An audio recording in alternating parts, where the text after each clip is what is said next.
कांग्रेस के वरिष्ठ नेता पृथ्वीराज चौहान ने शुक्रवार को कहा कि जिस तरह से पिछले साल जून में महाविकास अघाड़ी की सरकार को गिराया गया, उसको लेकर लोगों में भारी रोष है। बता दें कि एकनाथ शिंदे गुट की बगावत के बाद महाराष्ट्र में एनसीपी, कांग्रेस और शिवसेना के गठबंधन की एनडीए सरकार गिर गई थी और इसके बाद बीजेपी के समर्थन से एकनाथ शिंदे मुख्यमंत्री बन गए थे। चौहान ने एक प्रेस कॉन्फ्रेंस को संबोधित करते हुए कहा कि महाराष्ट्र की सभी 48 लोकसभा सीटों की 2 दिवसीय समीक्षा बैठक में वर्तमान राजनीतिक स्थिति का आकलन करने पर हमें पता चला कि राहुल गांधी की भारत जोड़ो यात्रा और कर्नाटक में पार्टी की जीत ने जमीनी स्तर पर महाराष्ट्र की राजनीति को प्रभावित किया है।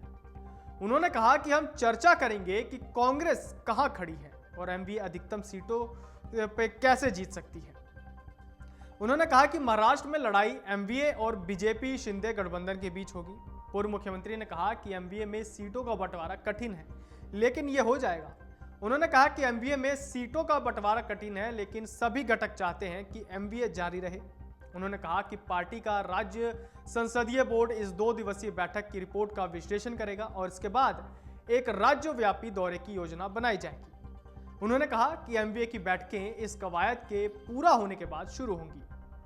चौहान ने कहा कि जिन लोगों ने 2018-2019 में बीजेपी को वोट किया था, वो अब पछता रहे हैं और ठगा हुआ महसूस कर रहे हैं। उन्होंने कहा कि महंगाई, बेरोजगारी, कृषि उपज के अच्छे दाम न मिलने जैसे मुख्य मुद्दों के अलावा जिस तरह से एमवीए सरकार को गिराया गया, उसको लेकर लोगों में काफी गुस्सा है।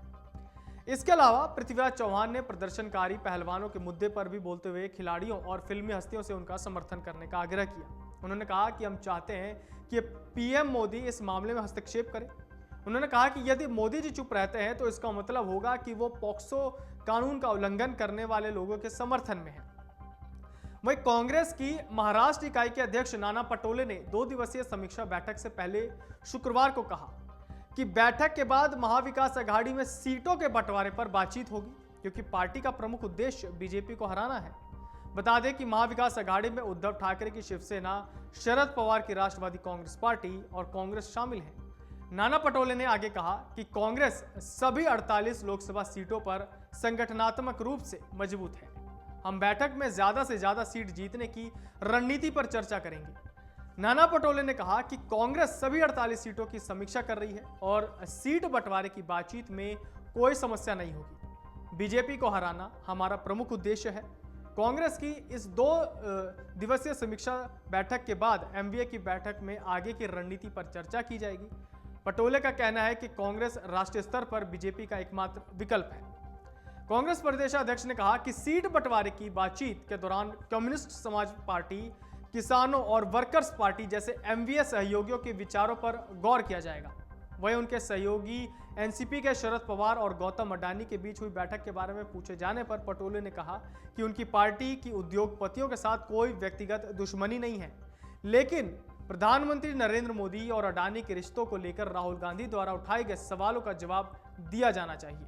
राज्य में अगले साल विधानसभा चुनाव होने हैं और 2024 में लोकसभा चुनाव भी है। ऐसे में एमवीए के दलों की कोशिश है कि समय रहते सीटों पर बातचीत हो जाए और एक संतुलित फॉर्मूला निकले। मन से उजाला कर चले, मन से उजाला कर चले, एक अमर उजाला कर चले।